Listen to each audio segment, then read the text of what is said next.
Good evening, everyone.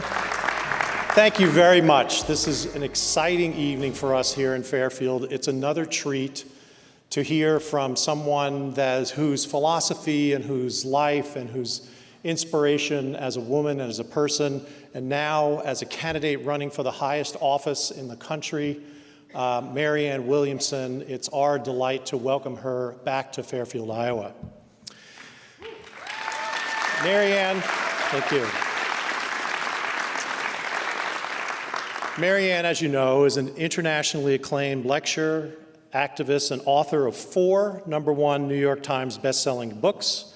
She has been one of America's most well-known public voices for more than 3 decades.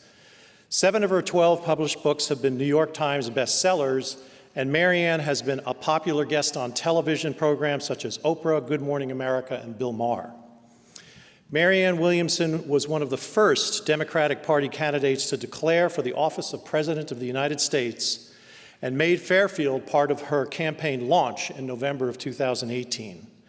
Since that time, she has visited all of the early primary states, holding meetings and rallies and building momentum for her national run.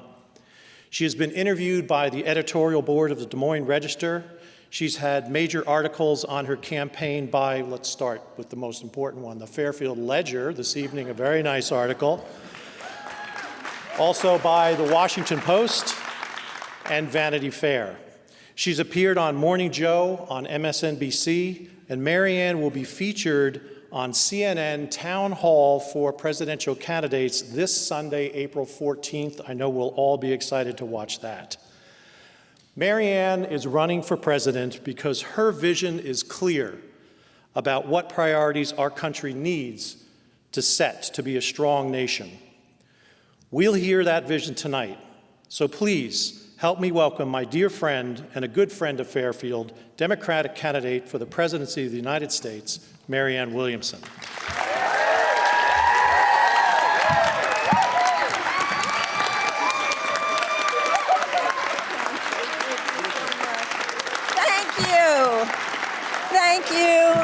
Thank you, and thank you, and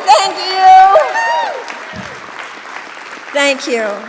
Thank you, Fairfield. Thank you, Mayor Malloy. I'm going to ask if it's possible that these lights not be so bright in my eyes, whoever could possibly take those down a little bit. And thank you to those of you who are watching on live stream. Those who are watching from wherever you are joining with those of us here in Iowa for a conversation about something very, very important, and that is our country. Our political conversation doesn't match, in my mind, the depth of who we are. I read a story once about President Teddy Roosevelt, and when he would have guests at his home, he would ask everybody to go outside late at night, and he'd have everybody look up at the stars and just gaze at them. And then after a few minutes, he'd say, okay, I think we feel insignificant enough now. Now we can go to bed. You don't have to be a religious person to stand in awe before the fact that there's even life on this planet. You don't have to be a religious person or even think of yourself as a spiritual person to appreciate the depth of the mystery that life is. But when you do appreciate those things and you do stand in awe before the mystery of life, you are grounded in a different place within yourself. And it is only in that place that we can find our wisdom. And it's only in that place that we can find our nobility. And it's only in that place that we can find our higher intelligence. Now, a lot of people in America, some of the best and the brightest, some of the most passionate, some of the people most concerned with things that matter in this world, are the least involved in politics now, because our politics has become so toxic, and our politics has become dangerously superficial. And our politics has become not just corrupted in terms of the way our government functions, that we all know, but it has become corrupted psychologically, emotionally, and spiritually, because we don't even embark on political conversations from the place of our wisdom. And so because we don't embark on the conversation itself from a place that is wise, we don't have the power to deal with all that corruption. And that is dangerous. because our government is corrupt today, and our democracy is eroding today. And life on earth, if we do not change the trajectory of the way we are behaving as a human race, is possibly in peril over the next 50 and 100 years. So we can talk about the issues, but if we only talk about the issues, and I'm certainly prepared to do that, but if we only talk about what we call the political issues on the level of externals, then all we're doing is talking about the symptoms. We're not talking about the causes. All we're doing is watering the leaves of our democracy, but we're not watering our democracy at its roots. And what does that mean? Well, for those of us who wish to see someone other than Donald Trump be president in 2020, we should ask ourselves, could we defeat Donald Trump that way? Well, we could possibly defeat Trump that way. Some people think that what we need is just somebody tough enough, somebody fierce enough to bring him down. I think anybody who thinks it's as simple as that is very naive about the nature of this opponent. And if that's all we're successful in doing, then the real opponents of democracy, which are far larger than just President Trump, will be so back in 22, and they'll be so back in 24. Now, we have to do more than pull back from the cliff, ladies and gentlemen. We need to get away from the vicinity of the cliff. And the only way we can get away from the vicinity of the cliff is if we do something much more than bring Donald Trump down. That's such a high school concept. We got to bring him down. No, ladies and gentlemen, we got to do more than bring Trump down. We've got to bring America up. And the only way we can bring America up, the only way we can bring America up is if we rise up ourselves. We rise up out of this superficial, silly, childish, immature high school conversation that passes for politics today. And so I ask you, to grow wise with me. I ask you to go into the depth of your heart and talk with me about what is happening in our country, what is happening in the human race. We have to have a very deep conversation now about democracy. We have to have a very deep conversation about our economic system. We have to have a very deep conversation about capitalism. We have to have a very deep conversation about what it means, our relationship to each other, what should be our social contract between the citizens of a democracy and our government. What should be the contract? What should be the emotional and psychological connection between us and other nations? How do we reclaim a primal relationship of righteousness with the earth itself, and with our food, and with our ancestors, and with our descendants? So join with me, if you will, in a conversation about the deeper spiritual roots of our country. Because it's like when you go to therapy and you try to figure out what's happened in your childhood, you try to figure out your family history. Because when you go to therapy and you're trying to figure out your family history, you're trying to figure out where you fit in. That's why we study history, not just of the family, but of nations. That's why you can't just read a novel from the middle. You can't just pick up a novel and read it from the middle. You don't know who the characters are. You don't know what the plot is. And that's what has happened in America. We've lost the plot. We've lost the plot of this extraordinary narrative that is American history. We've lost the plot of this extraordinary narrative that is American democracy.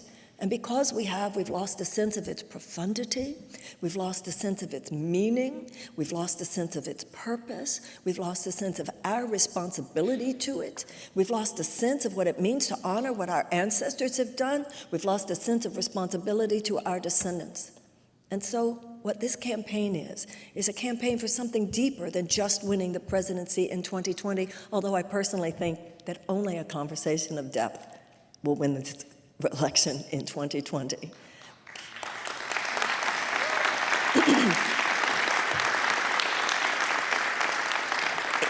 In 1776, our founders, in writing the Declaration of Independence, laid claim to something very radical. It was radical in 1776, and it's radical today. It was a repudiation of aristocracy. And aristocracy and monarchy had dominated Western civilization for centuries. The idea, we were taught this when we were children, was that God had given all rights to the king, the divine right of kings. And the king shared his power, or the queen's power, with their rich friends, the aristocracy. And this small group of people were entitled to everything. They were entitled to the land, and they were entitled to education, and they were entitled to make their dreams come true. They were entitled to do whatever they wanted to do. Nobody else was. The vast, vast majority of people could not have those means of self-actualization. They could not own land, they could not be educated, they could not create wealth, and they could not bequeath whatever they had created to their children. With the founding of this country, we turned that entire paradigm on its ear. And in the Declaration of Independence, it was declared that all men are created equal. All men.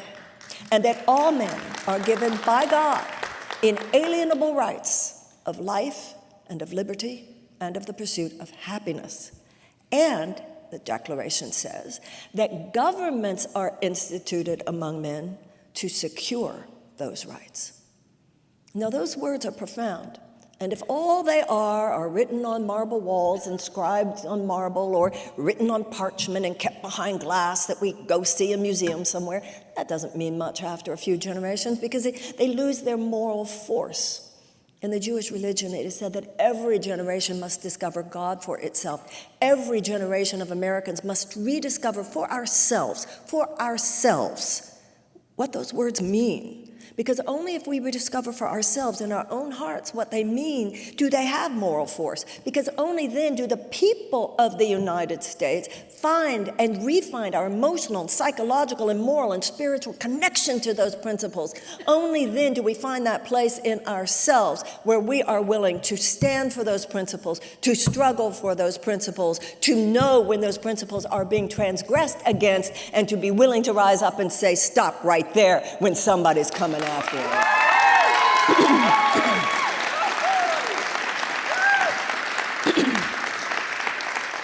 Now, that's where the story began, but as we know, it gets gnarlier and gnarlier. Because 41 signers of that declaration, it's so ironic because these men, by signing that declaration, were themselves committing treason against the King of England. If the war had gone differently, if the British had won, then the men who signed the Declaration of Independence would have been hanged. They would have been executed as traitors. So they knew they were risking their lives to sign it.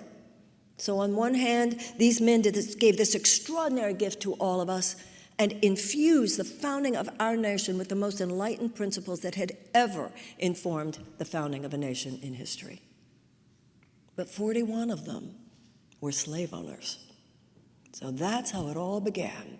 The tension was there at the beginning. The dichotomy was there at the beginning. The polarity was there at the beginning between the fact that on one hand, there are these extraordinarily enlightened, extraordinarily illumined principles, radical in nature, extraordinary in what they mean in terms of the possibilities for humanity to soar, for any person to soar, that any person could have rights to be who they want to be, do what they want to do, actualize whatever their God-given potential, and that government would not lord over them, but that government would be there to support those rights. We have been that. We aspire to be that throughout our history. And yet, from our very beginning, we have also contained as a nation people and forces which have and who have directly transgressed against those principles. That was there in 1776. It has been there in every single generation. The narrative of American history is that at every time in our history, there have been those whose hearts were ablaze, who did grasp, people who understood how extraordinary a gift it is to us and to the entire world, that there should be a country founded on the notion that all should be able to self-actualize and that nobody should stand in their way. And in every generation, there have been those who said, no, we're not going to do that. We're going to have slavery. We're going to have genocide. We're going to have segregation. We're going to have oppression of women. We're going to have institutionalized white supremacy. In every generation, there have been the foes of democracy. And in every generation, there have been those who stood up and said to those foes, you stop right there. And the narrative of American history is that ultimately those who truly love democracy and are willing to stand for democracy and are willing to sacrifice for democracy have won the day. Because we answered slavery with abolition. And we answered the suppression of women with two major waves of feminism and the women's suffragette movement and the passage of the 19th Amendment. We answered the institutionalized white supremacy of the American South and segregation with the civil rights movement. This is not new, ladies and gentlemen, what's happening in our time. This stuff has just come back around again. Once again, we have the foes of genuine democracy. We have those who find real democracy rather inconvenient to their financial purposes. And that's why we don't have universal health care, because God forbid it should cut in to the short-term profits of health insurance companies and big pharma. And we don't have proper gun safety laws because, God forbid, it should cut into the short-term profits of gun manufacturers, and we don't fight climate change the way we should. Why? Because it might cut in to the short-term profits of fossil fuel companies, and we don't wage peace. We just prepare endlessly for war. Why? Because otherwise, God forbid, it might cut in to the short-term profits of defense contractors. Ladies and gentlemen, this is nothing new. This is just aristocracy again. We're not functioning, you see, as a democracy. We're functioning as a veiled aristocracy. Money's good. We like money. The problem in America is not that people can get rich. It's good that people can get rich in America. The problem is that today, not enough people can get rich. There is a difference between wealth and aristocracy. Wealth means, and many people in America have made great amounts of wealth and have done so righteously. Aristocracy is something different. Aristocracy is where the government functions in such a way as to advocate for the ability of very wealthy people to get even wealthier and make it harder for anybody else to create wealth at all.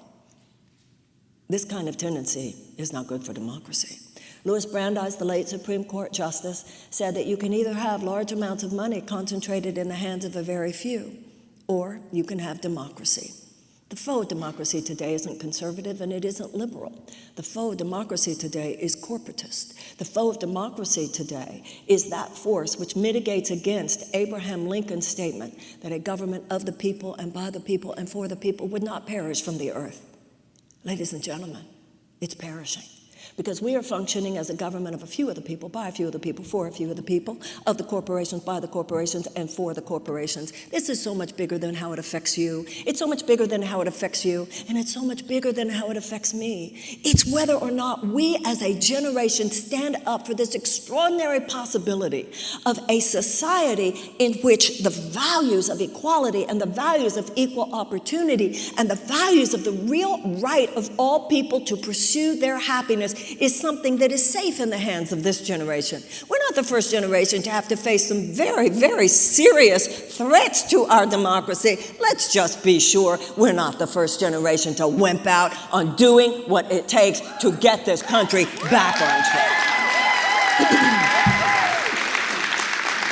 And that is what we have to do this campaign season. We will not win in 2020 just because we say to people, well, you know, you have the right to do universal health care. We're not going to win this year just because we say you have the right to $15 an hour minimum wage. We're not going to win this year just because we say you have the right to go to college for free. And we're not going to win this year just because we say you have the right to have those college loans canceled, all of which I believe in.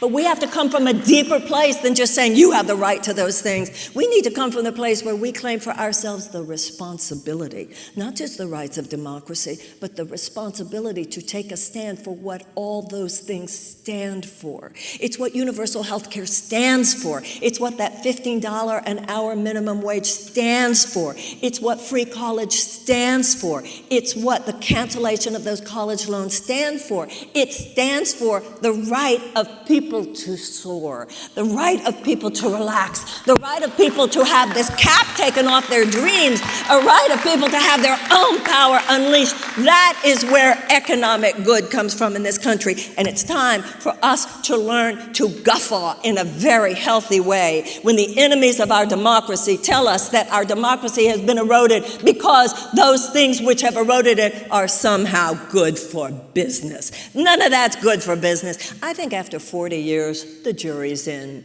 So this trickle-down economic theory, which said, give all the money, take all the money through tax cuts, take all the money through subsidies, take all the money through canceling Glass-Steagall, do all these things to make it really easy for just a few people, a few corporate interests and a few very, very wealthy people to turn this government into their personal playground, turn it into their private piggy bank. And you see, we were told this would be really good for business because then all the money would just trickle down. And all that money trickling down, you see, it would lift all boats. Yeah, it's lifted all boats.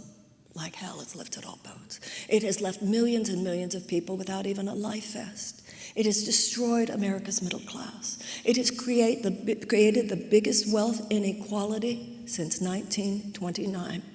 It has left a situation in this country where 40% of all Americans struggle just to make, the food costs and rent costs and transportation costs and health costs. Millions of Americans live with chronic economic anxiety. Millions of Americans who really just want to know that they can retire with dignity. Millions of Americans who really just want to know that they can take their kids, send their kids to college. Millions of Americans who just want to take their families out to dinner every once in a while a few people don't have to worry about anything more significant than their stock options. You know what, ladies and gentlemen? That's so wrong. That's so undemocratic, and you and I simply shouldn't take this shit.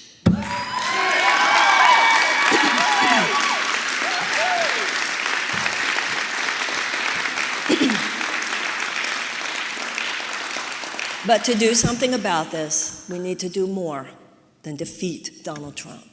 We need to realize what's really happened. Donald Trump is just an opportunistic infection. Couldn't have gotten hold of us if it hadn't been for the fact that we had a weakened societal immune system. Too many Americans have become chronically disengaged from the political process, and from some of the silliest reasons. Politics is too toxic, or we thought that other people were handling it. We thought we could farm out our conscience? It's not that I don't think Americans are good people, because I think that we are. I think we are good and decent people. I don't think we're more good and decent than people anywhere else, but I don't think we're less good and decent than people anywhere else. The problem is that over the last few years, our conversation about what it means to be good, what it means to be ethical, what it means to be moral, and even what it means to be spiritual, has been circumscribed within the purview of the personal self. We have forgotten that those questions, what it means to be good, what it means to be ethical, what it means to be moral, applies not only to personal issues, but also to public issues. Now, in a personal life, if your life is in crisis and you're seeking to transform your life, you're going to have to do some deep internal searching. You're going to have to take what's called in AA a fearless moral inventory. You're going to have to look at the exact nature of your character defects. You're going to have to get down. And that's why in Catholicism, Catholics go to confession. It's why in Judaism, every year, the holiest day of the year is Yom Kippur, or the Day of Atonement. It's why there is no real change in our lives, no real transformation in our lives, just because we tweak a little bit on the outside there, we tweak a little bit on the outside here. Real transformation occurs because we go deep and we're honest with ourselves, and we're brutally honest with ourselves, and we look, where am I not the person I say I am? Where am I not doing what I say I do? Where am I not living the values I say I believe in? Where do I owe a debt? Where have I not paid it? Where am I not in line with my own moral values? But then the universe, it's merciful. You do those things, you address those things, you know where you need to change, you atone for your mistakes, and you make amends, and you go forward as a different person, and miraculous breakthroughs occur. That's what needs to happen to this country. This country needs to take a deep moral inventory. This country needs to take a deep and honest look at itself. This country needs to look at where we are who we say we are, but where we're not who we say we are. This country needs to look at the places where we too need to atone. As Abraham Lincoln said, a nation must confess its sins. This nation needs to look at where we need to make amends. This nation needs to look at where we need to change. This nation needs to look at where we're not aligned with our moral and our spiritual values. This nation needs to undergo that process, or we will not fundamentally repair and we will not fundamentally change. And if I may say so, at the risk of sounding arrogant or the risk of sounding conceited, that's the kind of change I've been doing for 35 years, and that's why I should be president.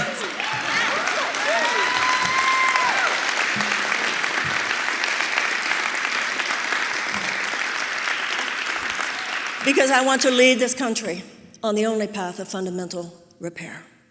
And that is not a path where we just try to tweak some things on the outside. It's a path where we are willing to look deep within. And so I'd like to ask you to look deep within with me tonight on 3 areas where I believe if we do not look deep within, the trajectory of our future is not what any of us would want for ourselves, for our children, or for our children's children. First, I'd like to talk to you about America's children. We have millions of American children who go to school every single day in schools that don't meet minimum safety requirements, some of which don't even have functioning toilets, and in classrooms where they do not have the adequate school supplies with which to teach a child to read. Now, if a child can't read by the age of 8, then that child has a drastically diminished chance of graduating from high school and has a drastically increased chance of incarceration.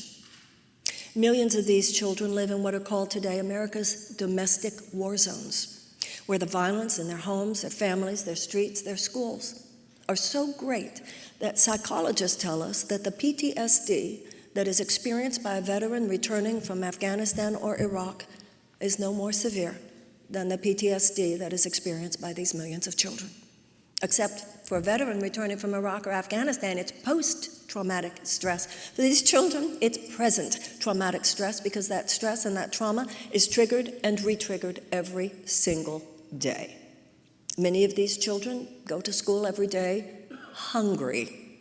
We have public schools in this country where there are elementary school children on suicide watch. We have children in schools, some of those schools have 60 to 65% of their children who are getting their meals each day from food banks. Now, what we have in every state in the union are people who know what to do to help these children. The wraparound services, the anti-trauma, the social worker, the teaching, the schools. We know what to do for these children.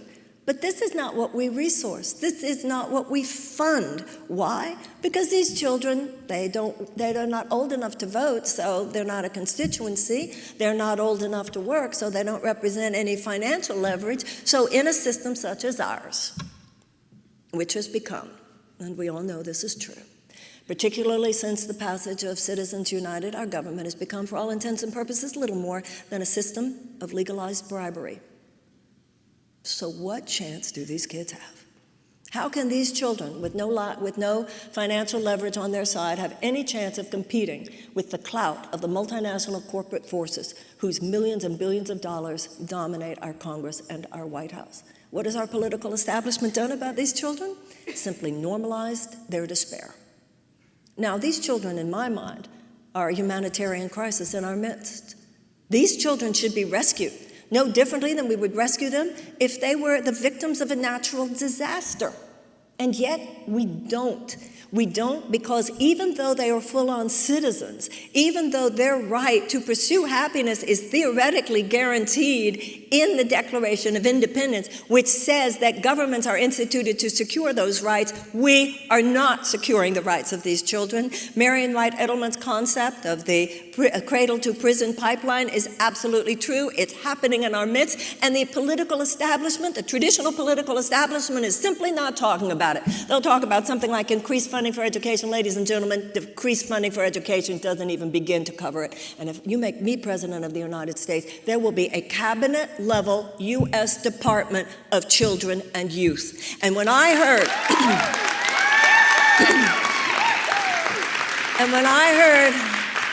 when I heard New Zealand's Prime Minister, Jacinda Ardern, say that she wants to make New Zealand the best place in the world to be a child, I'm telling you something. If I ever get into the Oval Office, she'll be one of my first calls, and I'm going to say, girlfriend, you're on. Because we are the richest nation in the world. Why should we be a country?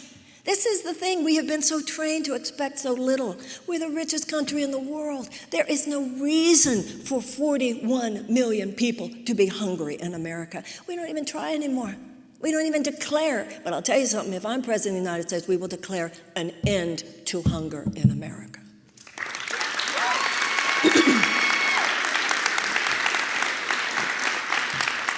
Now, there's another issue which I believe that in order for us to take our deep moral inventory, that moral inventory being, as I said, absolutely essential if this country is truly to get back aligned with the moral force of truth and righteousness, which is the only thing that will reset the trajectory of our history, is the area of race.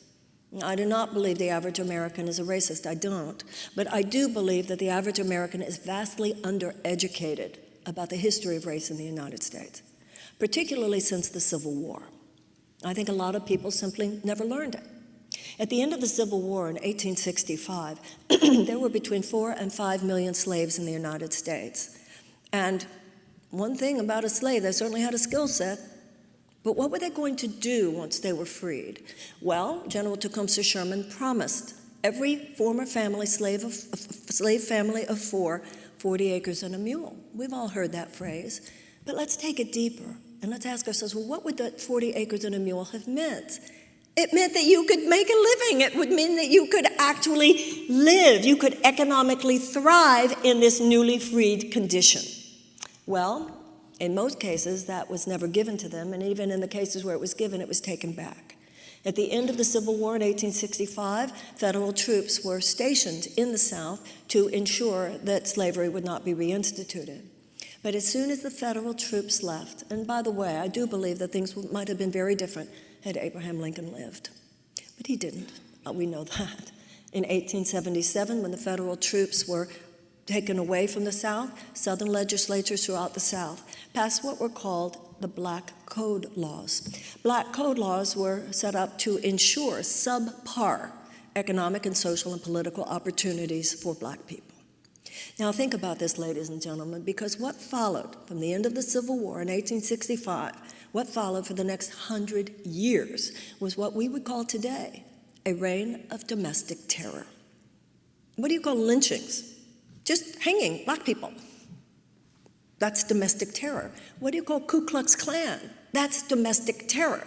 By the year 1900, white supremacy was institutionalized in the American South, and segregation was institutionalized in the American South. So not only did you have 2.5 centuries of slavery, but then you had 100 years of this horrifying domestic terrorism and violence against black people that was not fundamentally responded to and changed until the civil rights movement in the 1960s. And in 1964, we passed the Civil Rights Act, dismantling segregation. In 1965, we passed the Voting Rights Act, which guaranteed that blacks would have access, equal access to the polls. But ladies and gentlemen, what has happened since then, in too many ways, is that we've been sliding backwards. Mass incarceration means we're sliding backwards. Racial disparity in criminal sentencing means we're sliding backwards. In too many situations, economically, housing, discrimination in employment, et cetera, even when we're not sliding backwards, we're still not addressing the fundamental systemic racism that exists. And starting in 2013, our Supreme Court started chipping away at the Voting Rights Act. And as soon as they did that, voter suppression efforts started all over the country, and we know who they are aimed at. Ladies and gentlemen, in some ways, and in my lifetime I've seen it, in certain ways, race relationships in the United States have certainly gotten better.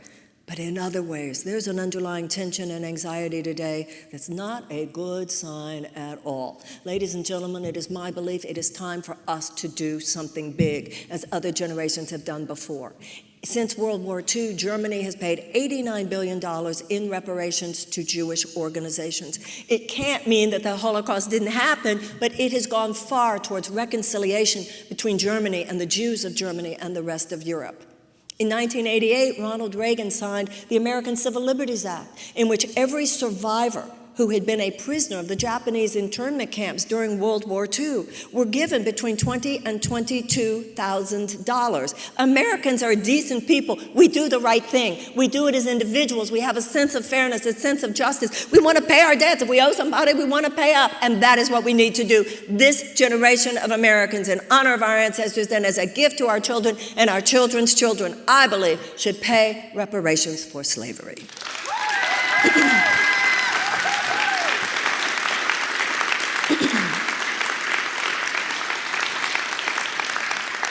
And the last pillar of my campaign is the most, I believe, sobering of all. And that has to do with our national security agenda. Certainly an example of where the traditional political establishment carries on an awfully superficial conversation. Should we bring the troops home? Oh, I don't know. Let's bring all of them home, Joe. Should we? Oh, I don't know. Or if we stay there, I want to know exactly what is our exit strategy. This is like we're in high school. Let's talk for real. The U.S. Air Force has ordered 100 airplanes called the B-21 Raiders. Every B-21 Raider costs $550 million. But it's not just that. Each B-21 Raider carries both conventional and nuclear weapons. So I'd like to ask everybody here, just in case somebody can tell me something I'm not seeing. Why do we need 100 airplanes that drop nuclear weapons? You drop 5 of those, it's over for human civilization as we know it, and you drop 10 of those, and it's pretty much over for the human race on this planet for 200, 300,000 years. This has nothing to do, ladies and gentlemen, with keeping us safe. It has everything to do with money for defense contractors, money for the nuclear industry, and so forth. And that, unfortunately, is too endemic of how our national security operates. Because for every dollar we spend on actual peace creation, we spend over $1,000 on ways to prepare for war. Now, I have a lot of respect for the U.S. military. My father fought in World War II, and I think we all should have respect for the U.S. military. This is not a critique of the U.S. military. These decisions are not being made by the U.S. military. These decisions are being made by politicians, and it's no different than everything else I said, whether it's gun safety or universal health insurance, or fighting climate crisis, or national security. Our national security agenda is more dominated by the short-term advocacy for profits for short-term profits for defense contractors than it is for waging peace on this planet. Ronald Rumsfeld, who was the Secretary of Defense under George Bush, said we must wage peace. General Mattis, before he left the Department of Defense, said, if you're not going to fully fund the State Department, I'm going to have to buy more ammunition. The military should be seen like a surgeon. Hey, if we have to have surgery, the United States should have the best surgeon. And no one, I don't think, would argue that we don't need the finest military. But ladies and gentlemen, you can't just take medicine. You have to cultivate health. And you can't just prepare for war. You have to cultivate peace. You can't back yourself up into peace. At what point is this going to change? Just like our economic system has nothing to do with planning great economic vibrancy 10 years from now. If we want economic vibrancy 10 years from now, I'll tell you what you do. Take better care of your 10-year-olds today. That's why I want a massive realignment of investment in the direction of our children. And the same with national security. Are we even talking about how we're going to have peace on this planet 10 years from now, 25 years from now, 50 years from now, 100 years from now? Because if we're going to have peace, if we're going to envision peace, we're going to have an agenda of peace. And if we want an agenda of peace, we're going to have to peace create. And you peace create with 4 main factors, and they're not going to surprise anybody. Expand economic opportunities for women, expand educational opportunities for children, reduce violence against women, and diminish unnecessary human suffering wherever possible. That is the work of the State Department theoretically, but we continue to decrease funding to those kinds of efforts just as we increase funding to the kind of military that many people argue, even from a military standpoint, have very little to do with the kinds of wars that will probably be fought 10, 25, or 50 years from now. I'm sorry, ladies and gentlemen, when it comes to war and peace, when it comes to any of these issues that we've talked about tonight, it is ridiculous, it is naive of us to think that the traditional political establishment is going to address these things at their core. The traditional political establishment, the best it offers is a better version of the same old, same old. If this trajectory is going to be changed, if we're going to wage peace on this planet, if we're going to have a robust relationship between the State Department and the Defense Department, if we're going to have peace creation in the United States domestically as well, through something like the United States Department of Peace, I'll tell you what we're going to have to do. The people are going to have to step in.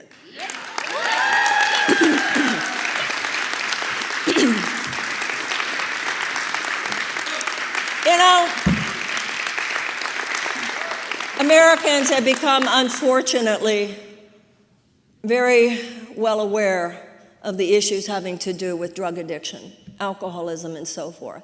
And I would say probably most of us have had the experience of either making this call or having someone else make the call to us, where someone says to someone else about a mutual friend or loved one, "You think we ought to do something?" We all know what that means. That means that we know that that person that we love has gone too far. They're drinking, their drug use, and we're really worried. We're worried if we don't do something, that person could die. When it comes to overuse of drugs and overuse of alcohol, we're not naive. We're pretty sophisticated people. We get you cannot consider the survival of the human body just guaranteed. The survival of the body isn't guaranteed. The American people need to awaken from our magical thinking and really get the survival of our democracy is not guaranteed either. And if we continue to behave so recklessly towards our planet, so recklessly towards life itself, so recklessly with issues like war and peace, so recklessly like with the lives of our children, so recklessly with the economic opportunities of too many people who simply cannot make it, who cannot be unleashed. If we continue to behave this irresponsibly and this recklessly, ladies and gentlemen, we will be the generation about which it will one day be said, God, they blew it. Ladies and gentlemen, let's not blow it. People all over the world know that sometimes Americans are slow to wake up. Many people all over the world roll their eyes about us. God, what are the Americans thinking? But if anybody, including those people, know anything about history, they know this too. Yeah, we're sometimes slow to wake up, but when we do wake up, man, we slam it like nobody's business. And it is time to slam it like nobody's business. And we're not going to slam it, and we're not going to slam it like nobody's business with a little incremental change here and an incremental change there. We need fundamental repair. We need to repeal that 2017 tax bill. We need to repeal these tax cuts for the very, very richest because that is money stolen from everybody else. We need to permanentize the middle class tax cuts. People say, how are you going to pay for all this, Marianne? How are you going to pay for universal health care? How are you going to pay for college education? I'll tell you, you get it from the people who shouldn't have had it to begin with, then you have more. And anyway, where does money come from except people living their dreams? Unleash people's dreams, uncap. Let the American people soar. Remember what democracy is supposed to be about, and then we will have an economy like nobody's business. But we'll have more than an economy like nobody's business. We'll have our democracy back, and we'll have a chance of peace on earth back. And then this generation can say, yeah, we were kind of slow to get there, but we did what Americans sometimes do. We kind of are distracted for a long time. We have a lot of other things to think about. And then all of a sudden, a generation wakes up and goes, whoa, what the hell are they doing? It's time for this generation to do what other generations before us have done and said, we get it. Some things are really, really wrong here. It's time for the people to wake up and to not to look at the same group of people whose careers have been entrenched in the limitations of the very mindset that got us here and say, well, they're the only ones who are possibly qualified to get us out of here. The mindset that got us into this ditch is not the mindset that will lead us out of this ditch. I'm sorry, we don't need just a bunch of political mechanics, as good as political mechanics might be, and I have respect for all of them who happen to be running for president, but that's not about that. We need a political visionary more than we need a political mechanic. And that political vision has got to come from each and every one of us. And when Franklin Roosevelt said that the primary role of the US president is moral leadership, I agree with that. And that moral leadership has got to come not just from me or from you, but from all of us. I have spent 35 years helping to empower people and training them to be leaders. For that same period of time, the US government has been busy disempowering people and turning them into followers. I say we should be followers no more. The country belongs to us, and it's time for all of us to remember that and to say so. Thank you very, very much. Thank you. Thank you. Thank you.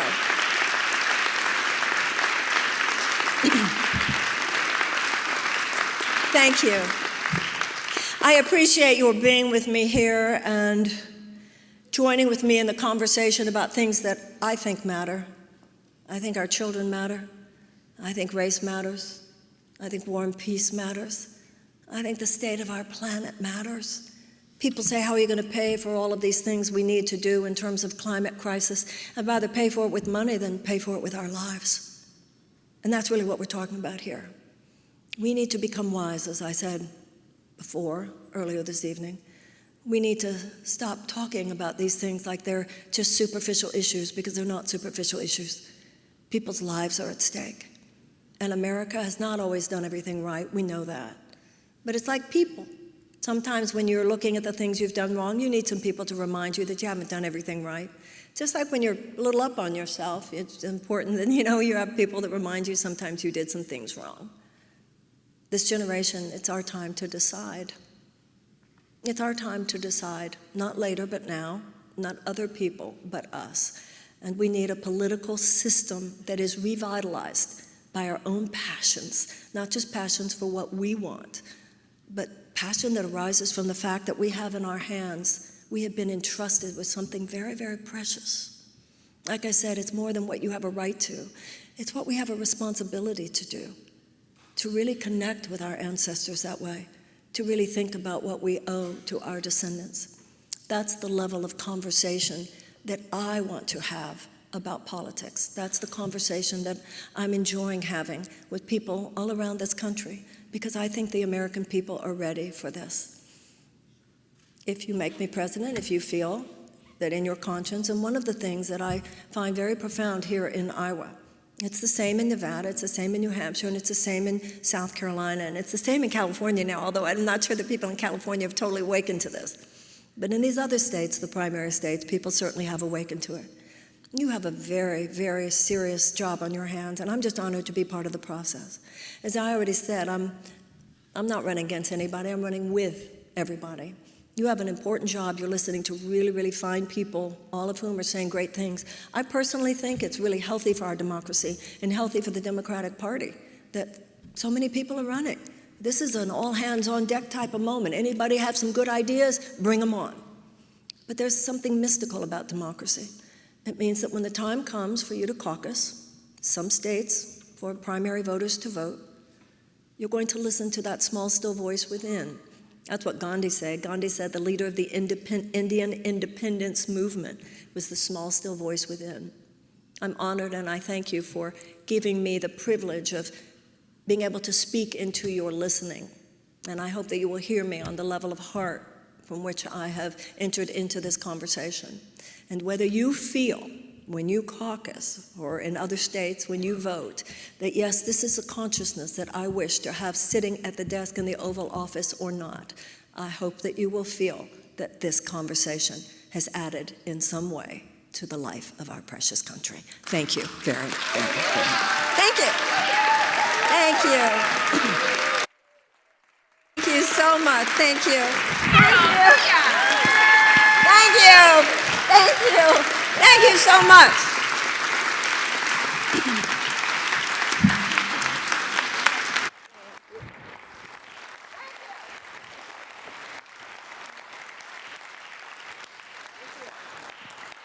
Congratulations, Marianne. Let me get my mic, please. There we go. Congratulations. Thank you, darling. You have not only spoken to, but woken up the quiet inner voice in all of us, thank you for awakening that. Thank you. Your insights are really profound, and I want to talk a little bit more about them tonight. And I'm really eager to do that with you, and I really want to thank you for being here and for doing this. This is huge, and I so appreciate it. Thank you. My pleasure. Thank My you. pleasure. Before we get started, we're making a little bit of a set change. I want to let everyone know that it's an extraordinary year in the Democratic Party because there are going to be two debates early in the summer. The first one, I believe, is June 26th, June 26th, 27th. What the Democratic Debate Committee has set up is a standard for qualifying for these debates that each candidate needs to have 65,000 individual donations.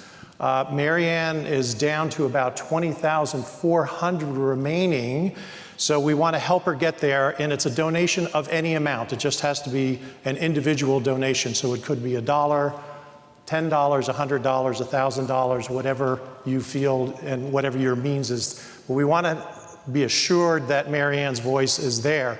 So you can do that. We have envelopes outside that you'll see. I've got an envelope here. Maybe it's somewhere else. And also you can go to marianne2020.com and donate online. So, yeah. So Marianne, you have an extraordinary career and background of engaging with people in a way that does inspire and uplifts them. So you bring a skill set that I think that a lot of your fellow candidates really don't have to that level. How do you plan to utilize that, leverage that in a way that significantly works to bring the country together? We hear that, it's almost become cliche, it's almost become a platitude in ways. I want to bring the country together. You know how that's done. You know that dynamic. You know that way to cultivate that in someone. And there are, disparate points of view all over our country. How do you find the common ground? How do you use your skill set to make that happen? A founding principle of this country is e pluribus unum, out of many, one. It is both our diversity and our unity that we cherish. Our diversity is part of our greatness. We are many cultures, we are many ethnicities, we are at least two genders, we are different sexuality, we are different religions, no religion, different beliefs. That's a beautiful thing. But in addition to our diversity is our unity based on our fealty to common principles. So when I talked tonight about the fact that we've lost the plot, we've stopped thinking about those things that unite us. We've acted like they're just like cliches or something. We are united by the fact that the common threads is not just, everybody says, well, there's more that unites us than separates us. Once again, we need to go deeper than that. What unites us is that we are heirs and responsible for these extraordinary principles. And we need to, kind of like I think this is part of growing up. Most of us, maybe not all of us, certainly me, most people I know, have experiences, usually in your 20s, where you realize that you were reckless, you were irresponsible, and you come to realize, wow, life really matters. When I'm immature, irresponsible, I can hurt people, I can hurt myself. It's part of maturing. Life matters.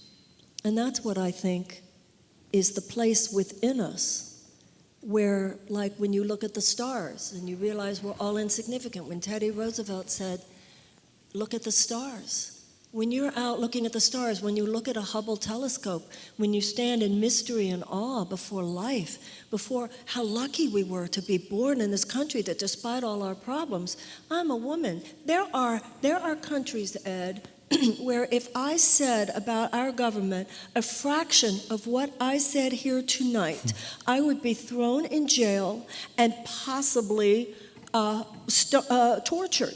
There are countries in this world where there are policemen who would come in here and say, here, some of you are transcendental meditators. That's not on our list. You break it up. That is a level inside ourselves.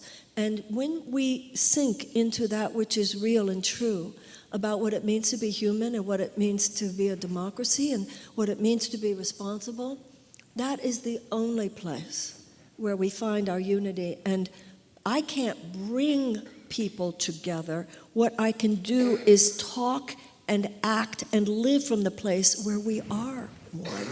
And when you live from the place where we are one, people, I believe, are automatically called into that oneness with you. Great, thank you.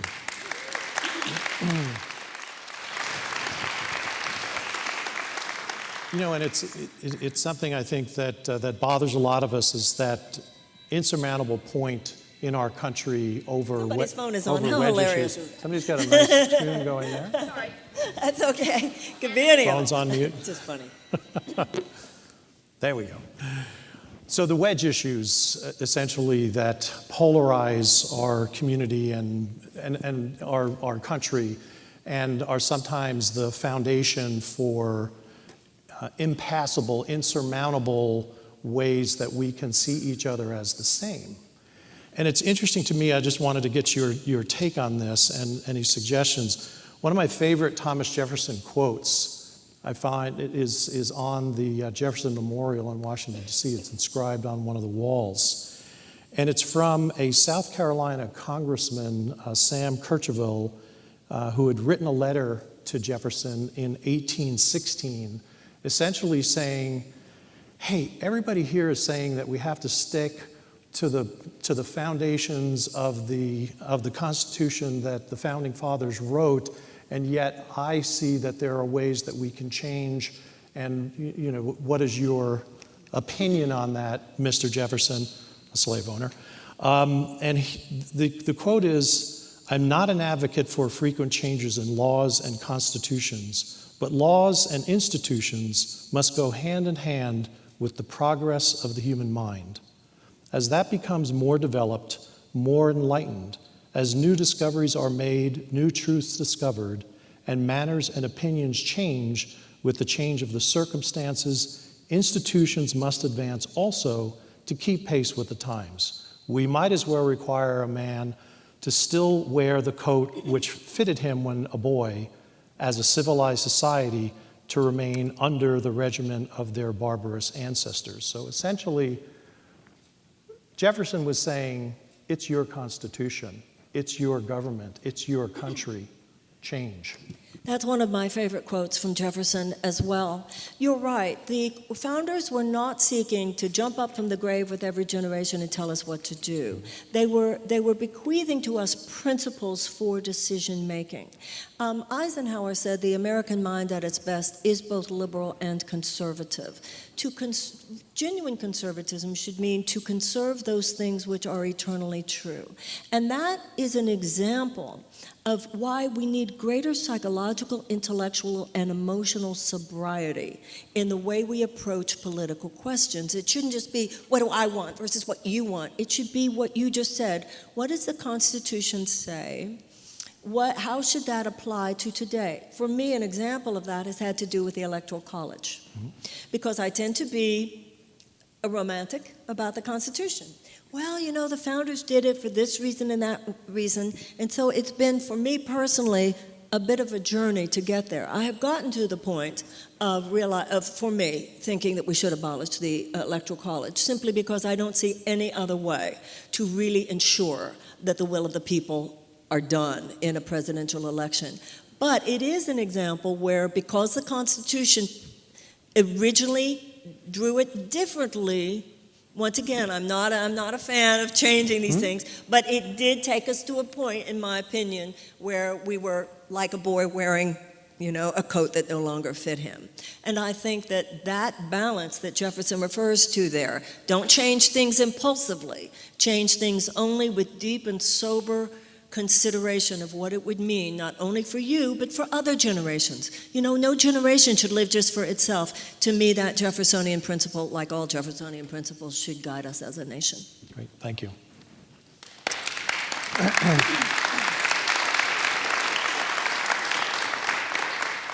So Marianne, you're on the campaign trail, and people have all kinds of things that are most important to them. What are you hearing that you didn't expect to hear when you got out on the trail? Such kindness. Not that I wouldn't have expected it, but so many people come up to me and say that one thing, or you need to read this, or this is a piece of crystal, or this is, I don't know, I can't explain. I didn't expect to be so supported at such deep levels. The text, somebody will write a text, somebody will write an email. And for some of you, there's one person I want to speak to. I have a bit of a deep throat. I have somebody, I haven't written you back, and I'm not going to write you back, but he writes me all the time. I just want you to know, if you're watching, I do read your emails. And it's so interesting because you do tell me some things that are amazing. I don't want to get into a dialogue with you. But sometimes people send emails to politicians or anyone and thinks, nobody will ever read it. But it's amazing. There's a lot of wisdom out there, and it's amazing how much of it gets shared with me and how guided I feel by people. How could you have known that that's the issue that I was thinking about? How could you have known that I needed that? I feel the mystery of it all. It's quite beautiful. Fantastic. So if campaigning for president is a long job interview, yeah, how do you make people feel confident in your ability to take on the largest executive position in the country? All that I can do, I want to empower people, not disempower people. So the last thing I want to do is try to manipulate you into liking me or anything like that. I don't think that's my job. My job is to articulate as best I can my vision for America, where I feel we are as a nation, and what I would do to change things, to demonstrate to you my skill set, and then it's up to you. That's how it should be. You know, I want to share something with you because at my level of local government, being an executive, coming in, I realized that my first responsibility was to change the culture. And I had to know that the people around me and the team and the services that we were going to provide and the attitude that we provided it and the way we responded to people and the way we answered questions and the way we took care of that business of our government was basically my responsibility to ensure that that culture was healthy. And I believe that you've talked about the sick patient and you've talked about disease and in our constitution, in our democracy at this point in time. What are some of the elements you think where you can really help to kind of ground it, heal it, inspire that cultural change that's really necessary? I think that your greatest capacity to change others is to change yourself, to, as Gandhi said, be the change. I think we're living at a time when it's deeply obvious to millions of people that the character of the president affects the ethers. And I think just as the character of a president, the things that a president says, the way the president behaves, not just in terms of political issues, but the ground on which he or she stands. We have seen what a negative effect it can have, how much anxiety it can cause, and how much tension it can cause in a nation. And I believe the opposite is true as well. I think a person of great dignity, a person of great emotional and intellectual sobriety, a person who is seeking a deeper wisdom, deeper moral and spiritual alignment with what is said and done, will have a similarly positive and beneficent effect on the ethers of the nation. This country does not belong to its government. This country belongs to its people. So ultimately, the fabric that has been rent must be rewoven one stitch at a time, one person at a time. The president, I don't believe, this is the 21st century. This is not about top-down models of leadership. I believe the president or the leader of any system holds the space for the brilliance of others. So what's going to uplift this country is not just what a president does, but what a president demonstrates in a way that it makes other people aspire to so uplift their own lives as well. This country will be better because we're better spouses, better partners, better husbands, better wives, better friends, better employers, better employees, better creators, as well as better presidents, congressmen, senators, etc. So I would hope that there would be not just something, but many things about the way I inhabit the space of the office of the presidency that would have a beneficent effect on the ethers of the United States.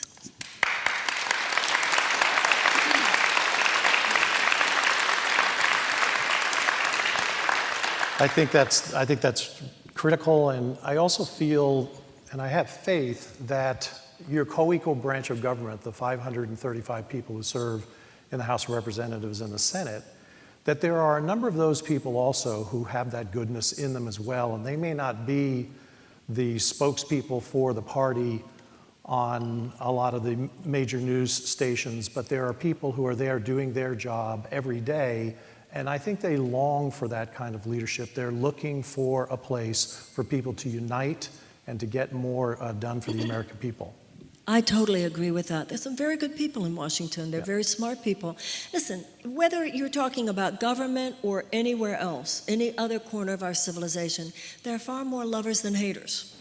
It's just that the haters and some of the people who promote the most fear-based agendas, both in government and outside government, have become very convicted and very effective and very strategized and very organized.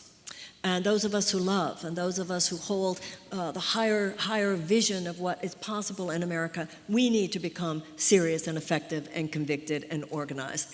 And that is what needs to happen outside government and inside government. And I like to think that if I were to be president of the United States, that many people within the government would be happy to end this unfortunate episode in American history from which all of us are so exhausted. We are.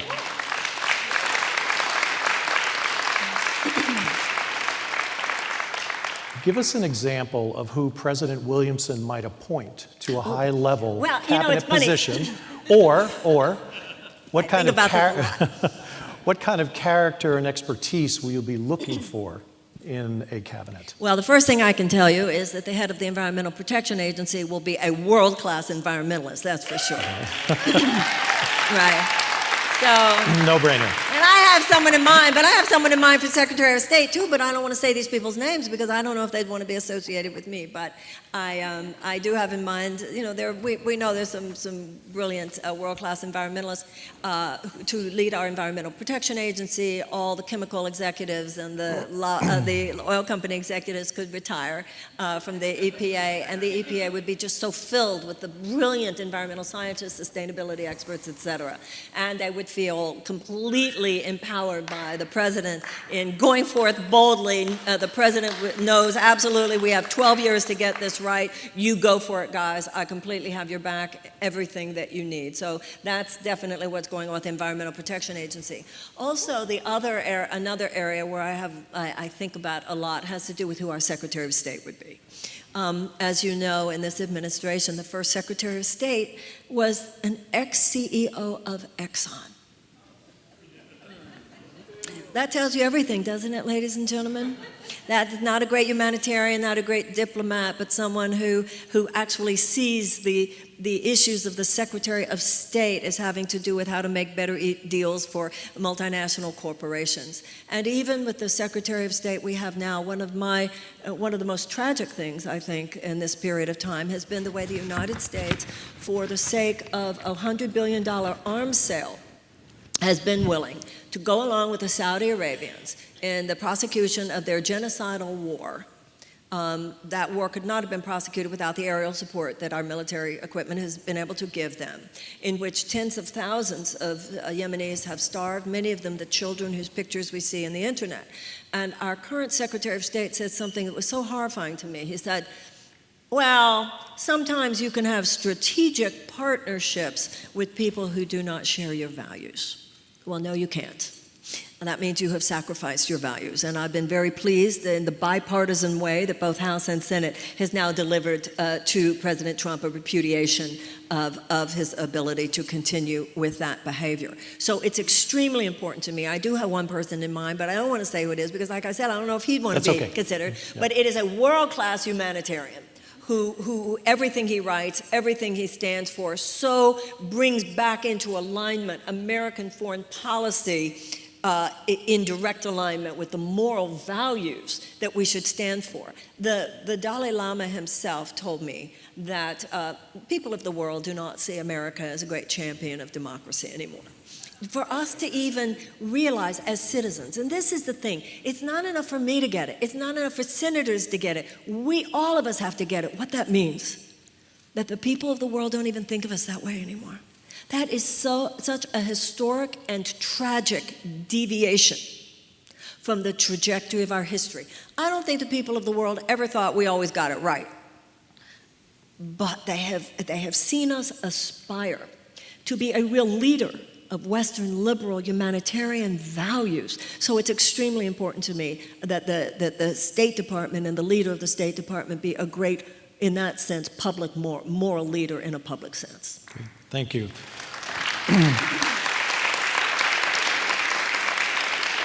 You know, I appreciate more and more that the selection process that we all go through as voters for electing a president should be based on who those people will bring to office. Absolutely, and what I the agree. character is going to be. Who is it that will work for them?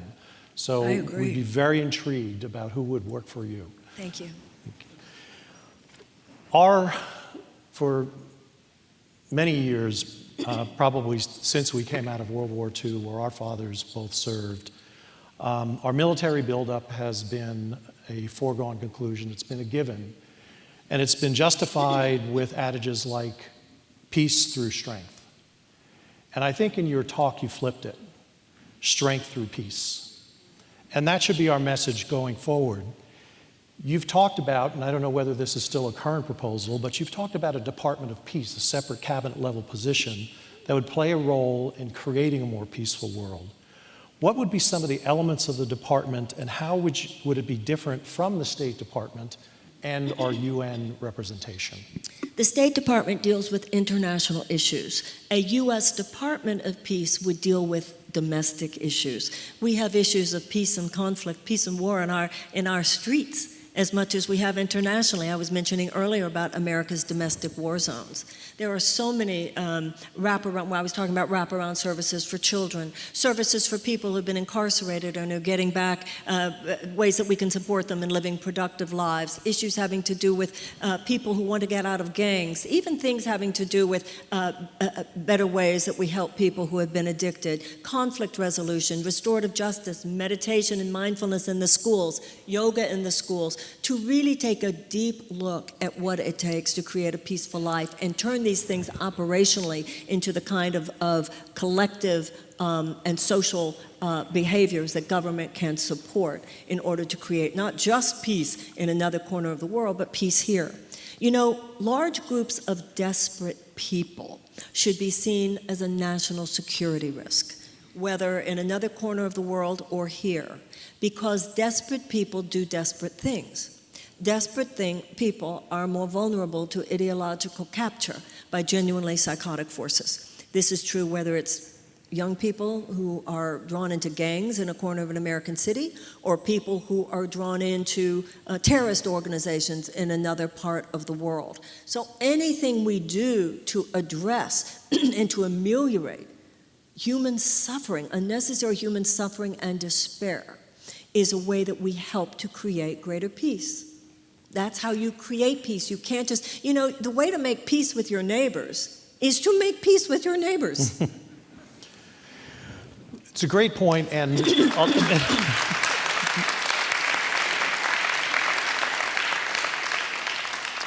you know, in the foundations of a lot of our nation being Christian, those should be Christian principles that so many people could easily relate to and quickly get on board with. Talk a little bit more about the value of leading with that as a message for our country and our government, that in its value of restoring the rest of the world's faith in the United States. Well, there are universal spiritual values, not just in Christianity, but in all the great religious systems of the world that I believe that we should aspire to, and even these values outside a religious context, even within a secular context, that have to do with righteous living.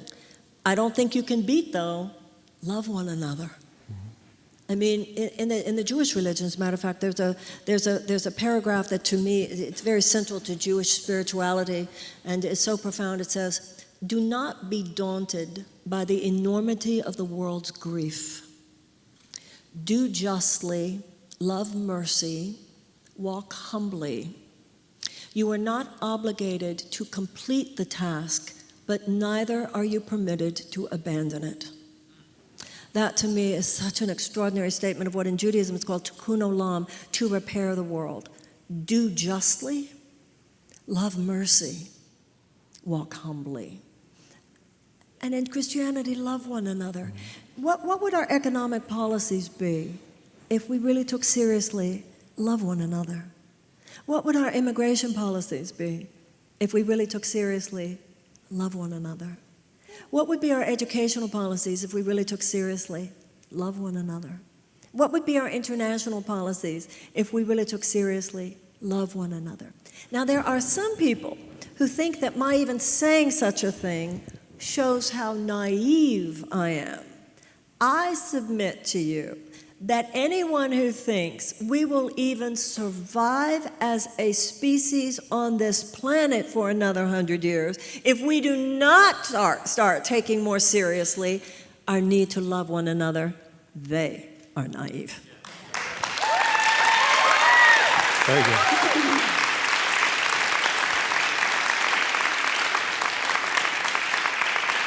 I'm going to switch a little bit.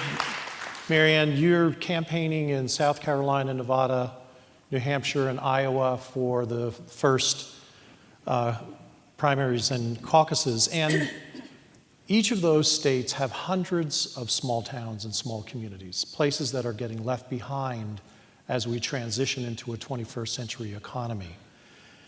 Fairfield's population grew by 9.4% since 2010.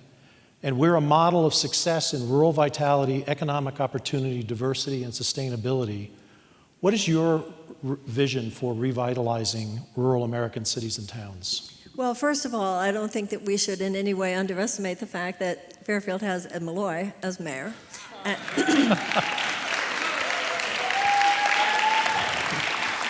That wasn't where I was going. Yeah, that was where I went.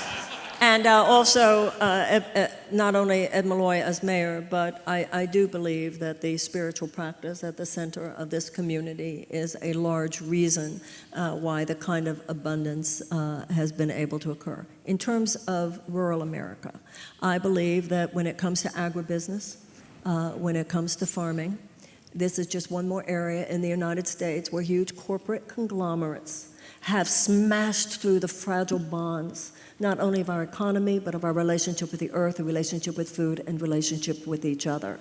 There was a time in this country where the government was invested, the banks were invested, the economic system was invested in allowing people to thrive. And so whether it has to do with rural America, whether it has to do with the economic despair of a farmer, or whether it has to do with the economic human despair of a rural city, of a child in an urban corner of a major city, it is the same process that got us where we are. Government acting in an unholy alliance with huge corporate entities and banks that so smashed through, whether it has to do with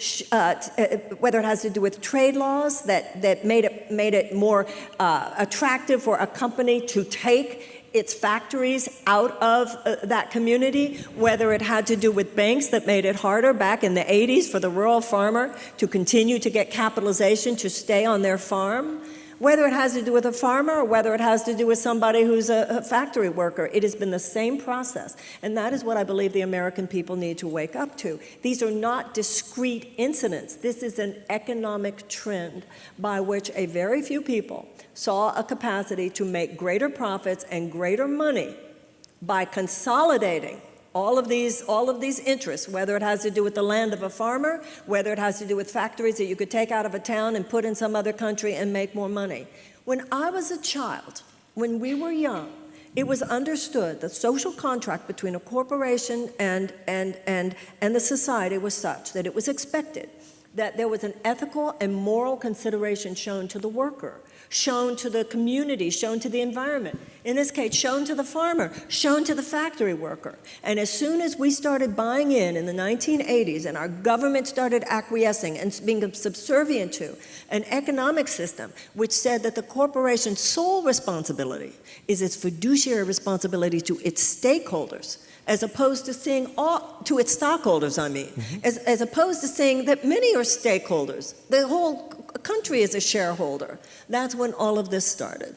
And so until we roll that back through the proper regulation, through the proper financial and economic regulation and the overreach of capitalism, then there will be nothing to do that will actually bring back, whether it's rural America or small town America or any other aspect of America, because we have acquiesced to what I've been talking about all night tonight, a new aristocratic system. Thank you. You know what?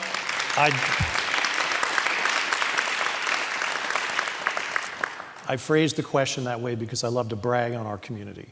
And it is all of the people here tonight who make that possible, because they all have personal passions that guide them in whatever they do. And those passions aggregate into living in a community that shows all possibilities and shows what is possible at a grassroots level when local economies and governments are empowered. And it really shows the potential, I think, for rural America. So what I ask of you is to bring that message to the rest of the rural states that you're going to visit through your whole campaign and just say, I know this little town in Iowa that basically has led the way in terms of rural entrepreneurship, sustainability that will reduce our carbon footprint, that is scalable all over the country and is really a big part of our solution and how we're going to get there. Well, if I ever become president of the United States, I might just have to steal you from Fairfield and bring you to Washington. That I definitely wasn't looking for. I want to hear more about that. The 2018 election saw 117 women elected to Congress, 102 in the House and 15 in the Senate. 36 of those women were new members of Congress. It sounds like America may be ready to elect a woman to the highest office in the land. What makes you the best woman for the job? I don't think of that's. Go for it. I don't think it's a matter of best woman for the job. To me, that's part of the conversation that I find kind of silly. I have a particular viewpoint. I have a particular vision of where America is. The issue isn't about best woman. We're all great. I mean, everybody running is great. I don't think it's about who's best. It's whose vision of America and ideas about where America goes aligns with yours. I don't think it's about best person. I think it's about whose vision is best for America. I feel my vision is best for America. I don't think I'm a better woman, but I think my vision is better because of all the things I've been talking about tonight. I'm not just talking about the externals. I'm not just talking about the symptoms. I'm talking about the causes. I'm not just talking about watering the leaves of our democracy. I'm talking about watering the roots. I'm not just talking about what Washington does. I'm talking about what we need to do. I'm not just talking about what we need to do. I'm talking about who we need to be. I'm talking about a much deeper understanding of American history and where we fit in. I'm talking about all of us knowing that we need to rise up. I'm talking about all of us taking responsibility for the fact that Donald Trump did not come out of nowhere, and that in too many ways our own chronic disengagement on the part of too many of us allowed this to happen. I'm talking about the fact that all of us need to read a book like American History for Dummies and either remember some things, be reminded some things about American history, or learn some things. All of us need to become more intellectually and emotionally sober. I don't think that makes me a better woman, but I do believe that is a better way of approaching our politics today. Fair enough.